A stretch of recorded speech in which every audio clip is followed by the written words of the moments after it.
Welcome to this edition of Business Redefined. We want to discuss matters regarding the public sector wage bill, a staggering 827 billion shillings. And we are privileged to have Madam Lynn Mengish, the chairperson of the Salaries and Remuneration Commission. Welcome once again. Thank you, Julian. Let's start off with the policy guidelines you gave regarding the allowances in the public sector. That was sometime, I think, mid this year. How far are we with this? We have now issued the guidelines to all public service institutions, and we have set a timeline of end of November by which all institutions will submit their allowances to the Commission.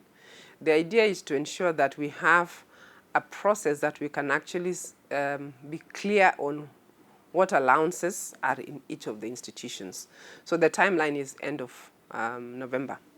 From November up to around end of March, the Commission will be analyzing those allowances and using the guidelines that have been issued. So from that analysis, end of April, we will then issue the final guidelines to all institutions, which is really advisories to the institutions on what allowances will be obtaining in each of the institutions. And from that date, implementation will start. So we envisage in July, we will be doing our first compliance checks just to see where each institution is in terms of implementation.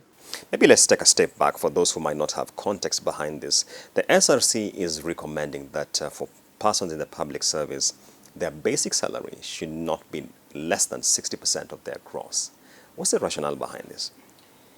There are two reasons behind this. One of them is that at the moment we have about 257 allowances, if you count them numbers.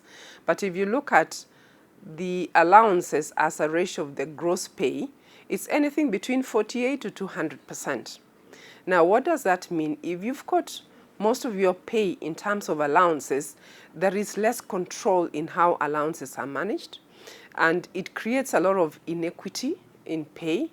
It's less transparent. So we're looking at addressing equity, fairness, accountability, and transparency. And that's one reason why we would like to have fewer allowances and more into the basic salary. Basic salary is more controlled. It speaks to the worth of the job. Allowances don't speak to the worth of the job. They speak more to extraneous factors or added responsibilities that may obtain in different jobs.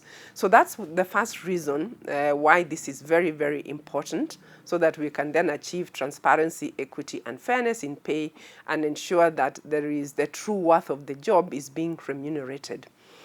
The second reason, which is very important, which is for the employees themselves, what is in it for them, is that if you've got most of your pay in allowances, that is not pensionable. So what it means in the end is that when you retire, your pension is much, much lower than what you earned when you are working. So 60% means that you will actually have a higher pension than what you currently have. And as a commission, we see that as a very important step for those who are retiring, so that their replacement ratio is at a reasonable percentage. So there's a 3-month window period where SRC will be digging into this, essentially conducting a due diligence as far as this is concerned. Once that window period closes, what are the options in terms of this is what we found out and this is what we propose to do as far as the allowances are concerned? If you look at the guidelines, and there are 10 specific guidelines that we have issued, that analysis will, for example, look at which allowances need to be merged. Because if you look at 257, they're not speaking to unique allowances. Some of it is just a question of the nomenclature that is being used, so there will be merging of those allowances. We will also be looking at those that need to be renamed, so that we can have fewer and fewer allowances. But we will also be looking at allowances that are compensating for the worth of the job and are already taken care of in the job evaluation. That kind of allowances is actually amounts to a double compensation because it's already remunerated in the basic salary, but it is also then being remunerated as an allowance. So that's another category that we'll be looking at. We also have allowances that are actually obsolete. They were intended for a purpose that is no longer necessary. So there are those allowances that we've looked at, and we know that the reason why the government introduced those allowances is no longer valid. And those ones then we'll be looking at how to discontinue that category of allowances. So broadly, that's what we'll be looking at in terms of these allowances. Anyone listening to this would wonder, okay, ideally we have compliance with this.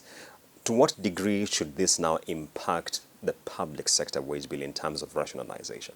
One of the things that it will help us to do in the long term, because there is a short-term benefit and there is a long-term one. In the long term, we will see a wage bill that is more predictable. Allowances tend not to be very predictable, right? Because they are paid as and when. And they are also not paid to everybody. They are paid to specific individuals. So because of that, there is less predictability when you've got very many allowances. So we will see a more predictable wage bill immediately. The other thing that in the long run we'll also see is the actual wage bill itself will start becoming more and more stable, and we will be able to achieve our target in terms of the wage bill. At the moment, we have not really achieved that target, and we can talk a little bit about that. But also, we will also see almost immediately an important benefit, which is we will see more equity in pay, because we will now be talking about gross pay as opposed to basic salary.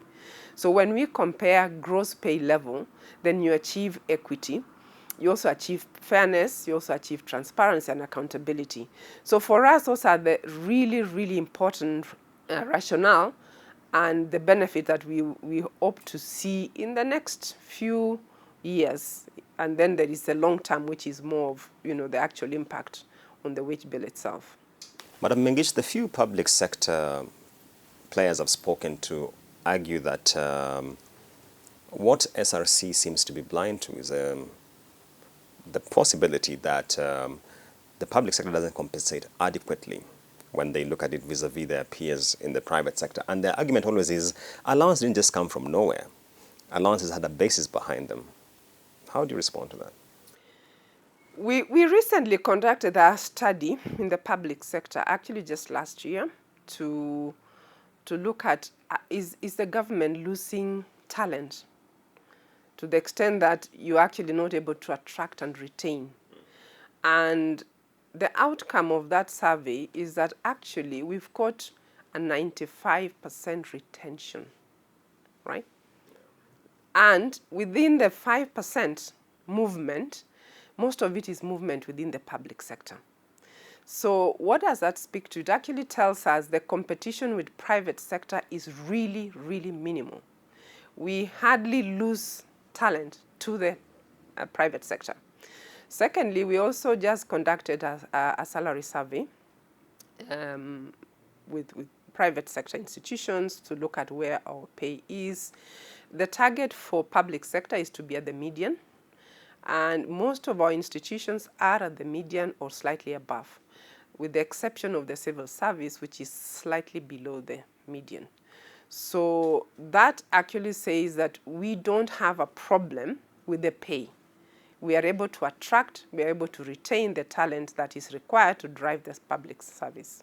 Allow me to play the devil's advocate here, because a number of people I talk to will say one of the reasons why there seems to be some sticky retention in the public sector is because of the aspect of job security.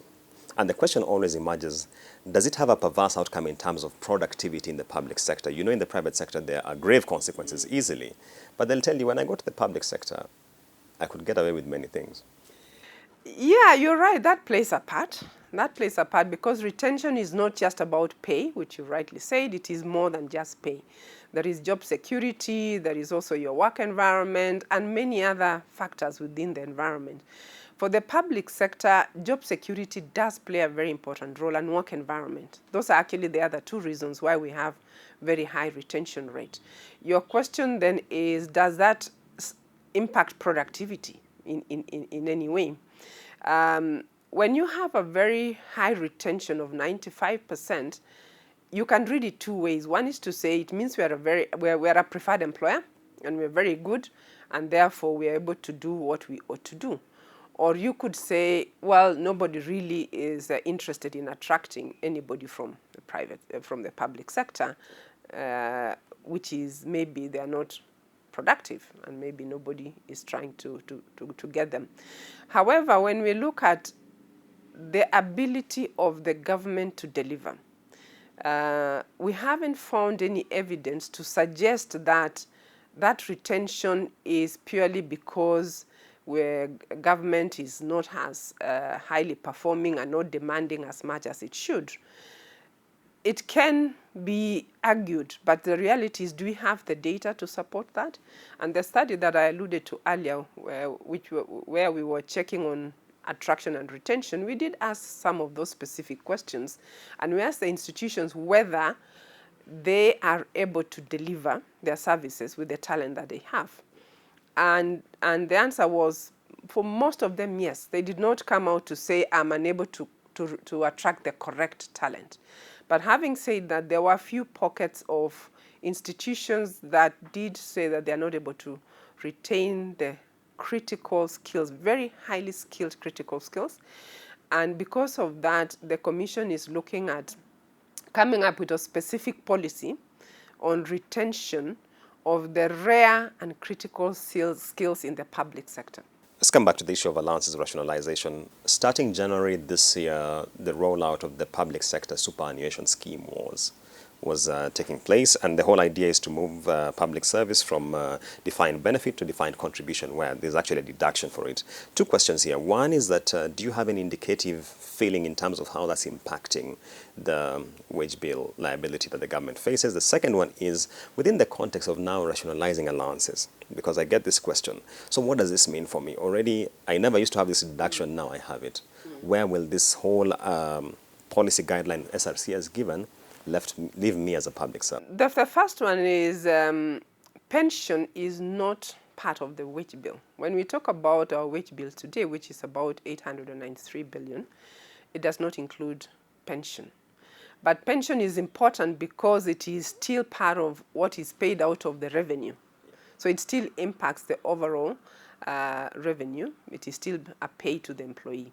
So that's one. But secondly, and more importantly, is when there is a deduction from your pay, it is an investment for your future. I find a lot of arguments talking about, but my pay is now reduced, I am at a more disadvantaged position. That is really failing to understand that nobody has taken away your money. Nobody has. In fact, what has happened is that that money will be invested, and the returns you get through that investment will be much, much more than even if you had put that money in a bank, for example. So because the returns in terms of pension investment is much, much higher. So we must remove this notion that deduction equals reducing my income. It's actually the opposite. It's helping me to invest for my future. And staying with the pension subject, looking at how the liabilities have grown over time, and I'm glad that you've mentioned that it's still a burden to the taxpayer, public sector pensions. Where would SRC like to see this position now that you're in an exercise of rationalizing all these payouts as far as salaries and pensions are concerned? We'd like to see all pension schemes to move to contributory. Now we have the largest, which is the civil service, has now moved to contributory, but we still have some pension schemes that are still on the defined benefits. So that's the first thing, that it's really important that we move away from that and get to a contributory pension scheme. Once you do that, there is more predictability in terms of your payout. The government is able to manage the pension slightly, is better than it is today. So for us, that's where we would like to see. Because one of the issues that is often raised by pensioners, which touches on the mandate of the Commission, because the Commission has a role in terms of the actual benefit itself, what is paid out because it's a benefit, but also the increase of the benefits thereafter. That has been a very contagious position from the pensioners. They feel that they're not getting adequate increase of their pension over time. But if you are in a defined contribution, those things will disappear because it's part and parcel of the scheme. So we see that as really addressing the benefit of the pensioner and also helping the government to manage pension in a slightly different way by going contributory for all schemes. It's been 2 years since we had the National Wage Bill Conference, and you came out with very strong recommendations going forward. One was regarding a productivity index in the public sector. How far are you as far as the rollout of this is concerned? When we look at productivity of Kenya compared, for example, to Africa, we are about number 7, 8 there, right? So we're not among the top productive countries. We used to be number 4 some years back, but in 2017 we had actually dropped to about number 8. That's not a very good position in Africa, right? Of course, if you look at Africa and compare to the rest of the world, we are way, way below in terms of productivity. What does it mean is productivity is central to delivering our Vision 2030. It is central to delivering the government agenda under the Big Four. If we are not productive as a country, we will not achieve our aspirations, which are enshrined both in the Constitution, in the Vision 2030, in the development goals for the country. So productivity is so central, and acknowledging in that conference that we need to do something to be more productive as a country was a great achievement. Where are we with that resolution? We came out with several resolutions which touches on different stakeholders, as alluded earlier. This is a collaborative effort. We do have the National Productivity Center, which resides in the Ministry of Labor and Social Services.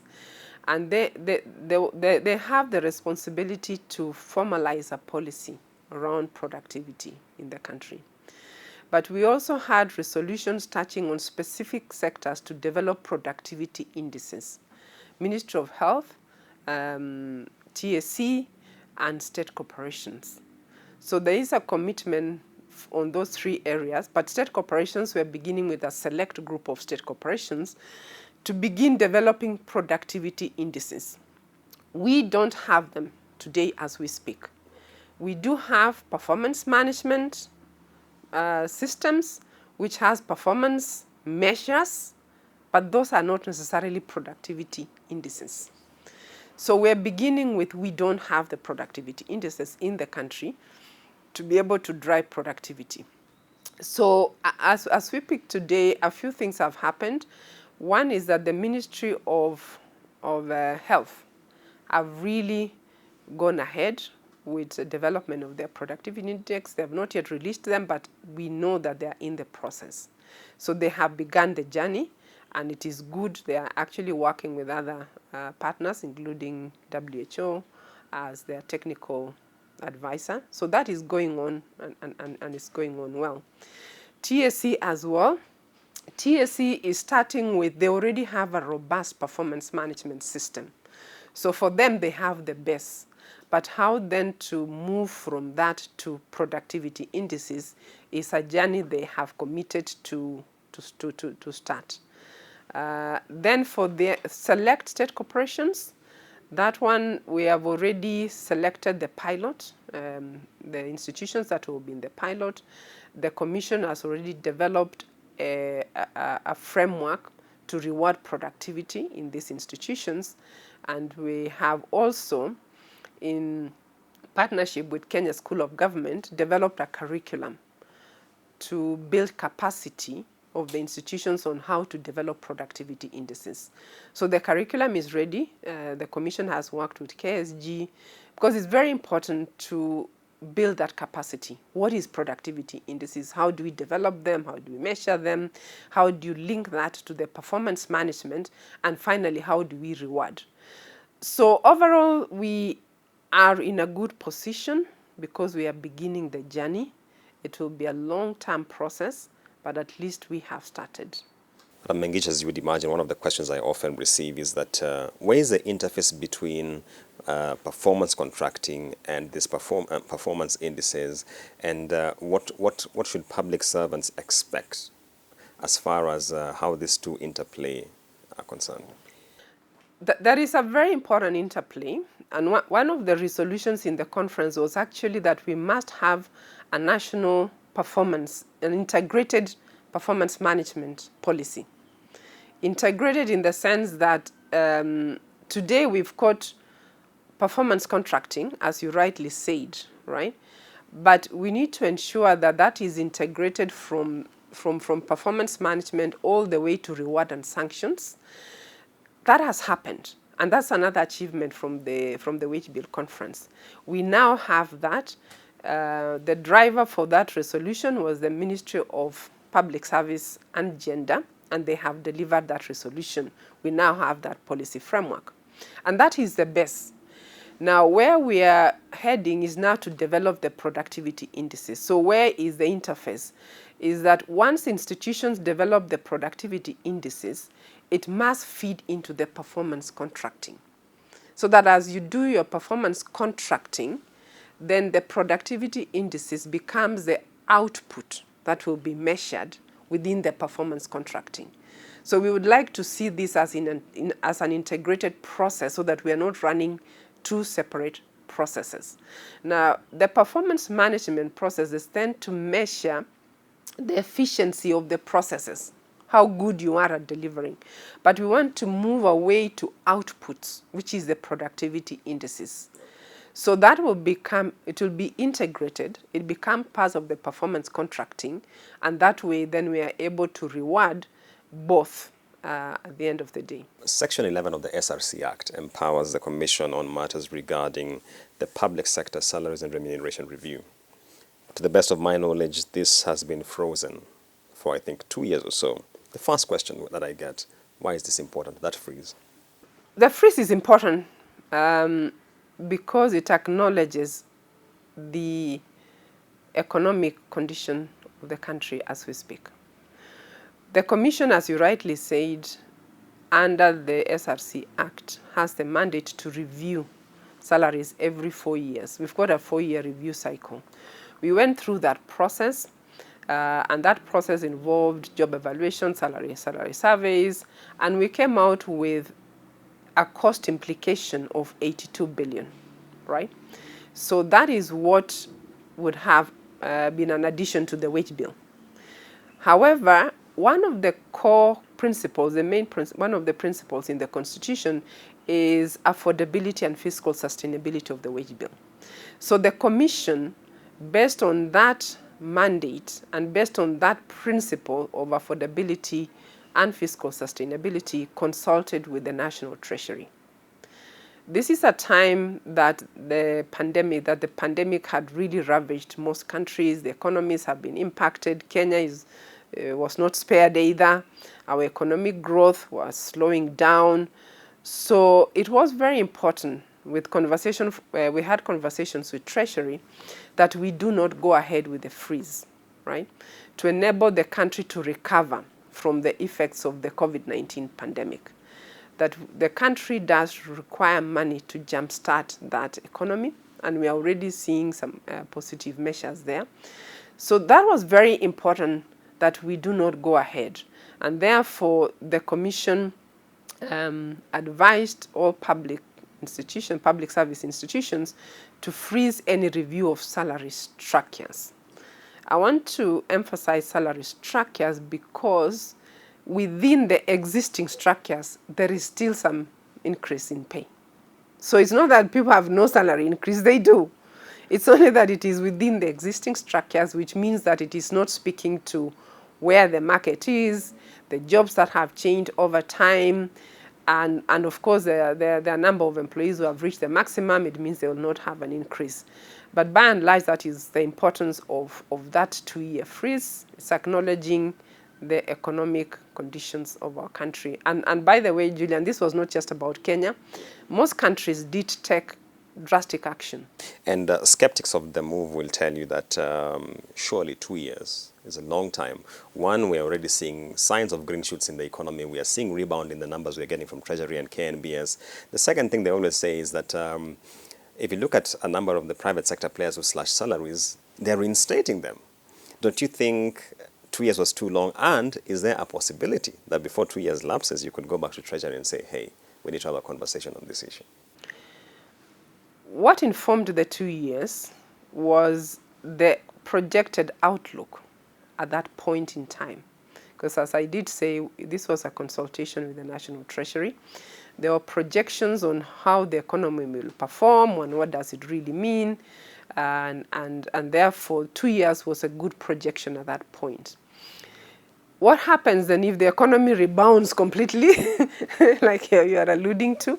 But remember, even as we're looking at the growth, which is really positive, let's remember the base of that growth, because it had already really gone down. And sometimes we forget the base. Yeah. So hypothetically, if things were really good and the country really moved, the outlook is way positive than we thought. Nothing says we can't have another conversation and look at, do we need to wait for the 2 years?